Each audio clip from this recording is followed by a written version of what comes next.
Assalamualaikum warahmatullahi wabarakatuh. Perkenalkan, nama saya Rizky Nabila dengan NIM C0C023016. Di sini saya akan mempresentasikan hasil kerja saya, yaitu PPT dengan judul Hukum Anti Monopoli dan Persaingan Usaha. Nah, pertama-tama saya akan menjelaskan latar belakang dari hukum anti monopoli dan persaingan usaha. Latar belakangnya itu, persaingan dalam dunia usaha merupakan hal yang tidak dapat dihindarkan dalam sistem ekonomi pasar. Persaingan yang sehat akan memberikan keuntungan bagi konsumen berupa pilihan produk berkualitas dengan harga yang kompetitif. Namun, seringkali pelaku usaha melakukan berbagai cara untuk menguasai pasar, termasuk dengan praktik-praktik monopoli yang merugikan konsumen dan pelaku usaha lainnya. Untuk menjaga agar mekanisme pasar dapat berjalan dengan baik dan kompetitif, diperlukan sebuah instrumen hukum yang mengatur tentang persaingan usaha dan melarang praktik monopoli. Inilah yang kemudian dikenal sebagai hukum anti monopoli atau hukum persaingan usaha. Keberadaan hukum ini bertujuan untuk menciptakan iklim usaha yang sehat, efektif, dan efisien sehingga dapat mendorong pertumbuhan ekonomi dan kesejahteraan masyarakat. Di Indonesia, pengaturan mengenai persaingan usaha diatur dalam Undang-Undang Nomor 5 Tahun 1999 tentang larangan praktik monopoli dan persaingan usaha tidak sehat. Undang-undang ini lahir sebagai bagian dari reformasi ekonomi yang bertujuan untuk mewujudkan demokrasi ekonomi dalam rangka menciptakan efisiensi dalam kegiatan usaha. Nah, kita masuk ke pengertian hukum anti monopoli dan persaingan usaha, yaitu hukum anti monopoli atau hukum persaingan usaha adalah sekumpulan aturan hukum yang mengatur tentang persaingan usaha dengan tujuan untuk mencegah praktik monopoli dan persaingan usaha tidak sehat secara umum. Hukum ini mengatur perilaku pelaku usaha dalam menjalankan kegiatan bisnisnya sehingga dapat menciptakan iklim usaha yang sehat dan kompetitif.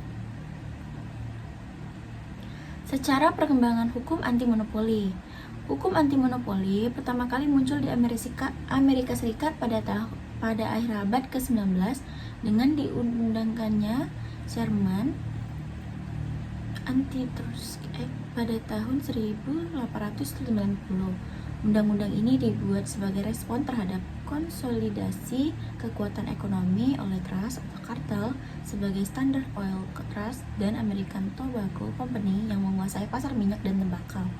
Kemudian, pada tahun 1914, Amerika Serikat mengeluarkan Clayton Act dan Federal Trade Commission Act untuk memperkuat regulasi antara monopoli. Perkembangan hukum anti monopoli terus berlanjut, dan saat ini hampir semua negara memiliki aturan serupa untuk mengatur persaingan usaha. Di Indonesia, sejarah hukum persaingan usaha baru dimulai secara serius pada era reformasi dengan diundangkannya UU Nomor 5 Tahun 1999. Sebelumnya, meskipun terdapat beberapa regulasi yang berkaitan dengan persaingan usaha dalam berbagai peraturan perundang-undangan seperti KUHP dan KUHPR, namun belum ada undang-undang khusus yang mengatur tentang persaingan usaha. Lahirnya Undang-Undang Nomor 5 Tahun 1999 tidak lepas dari desakan International Monetary Fund atau IMF sebagai bagian dari Letter of Intent atau LOI antara pemerintah Indonesia dengan IMF. Nah, tujuan pengaturan hukum anti monopoli ini yaitu adalah untuk menjaga agar persaingan dalam pasar tetap sehat dan efisien. Berdasarkan Undang-Undang Nomor 5 Tahun 1999, tujuan pembentukan undang-undang ini adalah yang pertama, menjaga kepentingan umum dan meningkatkan efisiensi ekonomi nasional sebagai salah satu upaya untuk meningkatkan kesejahteraan rakyat. Terus yang kedua, mewujudkan iklim usaha yang kondusif melalui peraturan persaingan usaha yang sehat sehingga menjamin adanya kepastian kesempatan berusaha yang sama bagi pelaku usaha besar, menengah, dan kecil. Terus yang ketiga adalah mencegah praktik monopoli dan persaingan usaha tidak sehat yang ditimbulkan oleh pelaku usaha. Terus yang keempat itu terciptanya efektivitas dan efisiensi dalam kegiatan usaha. Tujuan-tujuan tersebut menunjukkan bahwa hukum anti monopoli tidak hanya bertujuan untuk menciptakan persaingan yang sehat, tetapi juga untuk melindungi kepentingan umum dan mendorong efisiensi ekonomi yang pada akhirnya akan meningkatkan kesejahteraan masyarakat. Nah, pengaturan hukum anti monopoli di Indonesia. Di Indonesia, pengaturan mengenai hukum anti monopoli dan persaingan usaha diatur dalam Undang-Undang Nomor 5 Tahun 1999 tentang larangan praktik monopoli dan persaingan usaha yang tidak sehat. Undang-undang ini terdiri dari 11 bab dan 70 pasal yang mengatur berbagai aspek terkait persaingan usaha. Beberapa aspek penting yang diatur dalam Undang-Undang Nomor 5 Tahun 1999 itu antara lain yang pertama, perjanjian yang dilarang seperti oligopoli, penetapan harga, pembagian wilayah, pemboikotan kartel, terus ada oligopsoni, terus integrasi vertikal, perjanjian tertutup, dan perjanjian dengan pihak luar yang dapat mengakibatkan praktik monopoli atau persaingan usaha tidak sehat. Terus yang kedua, kegiatan yang dilarang seperti monopoli, monopsoni, penguasaan pasar, dan persekongkolan. Dan yang ketiga, posisi dominan, itu termasuk larangan penyalahgunaan posisi dominan, jabatan rangkap, pemilikan saham, dan pelaburan, dan pengambilian. Terus yang kelima ada tata cara penanganan perkara, termasuk penyidikan, pemeriksaan putusan, dan pelaksanaan putusan. Yang keenam berupa tindakan administratif, pidana pokok, dan pidana tambahan.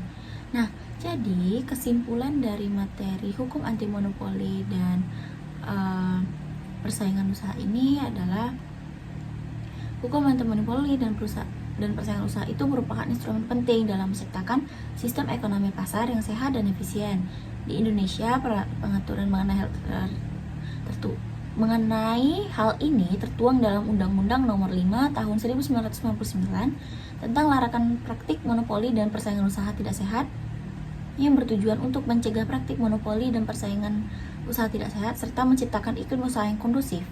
Praktik-praktik yang dilarang dalam persaingan usaha meliputi perjanjian yang dilarang seperti oligopoli, penetapan persaingan usaha meliputi perjanjian yang dilarang seperti monopoli dan pengusahaan harga, kartel, terus ada kegiatan yang dilarang seperti monopoli dan pengusahaan pasar serta penyalahgunaan posisi dominan.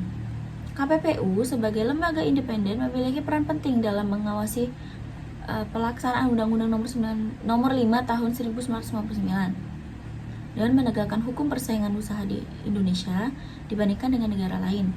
Indonesia masih tergolong baru dalam penegakan hukum anti monopoli, namun memiliki pengaturan yang komprehensif. Tantangan ke depan adalah bagaimana meningkatkan efektivitas penegakan hukum dan kesadaran pelaku usaha terhadap pentingnya persaingan usaha yang sehat.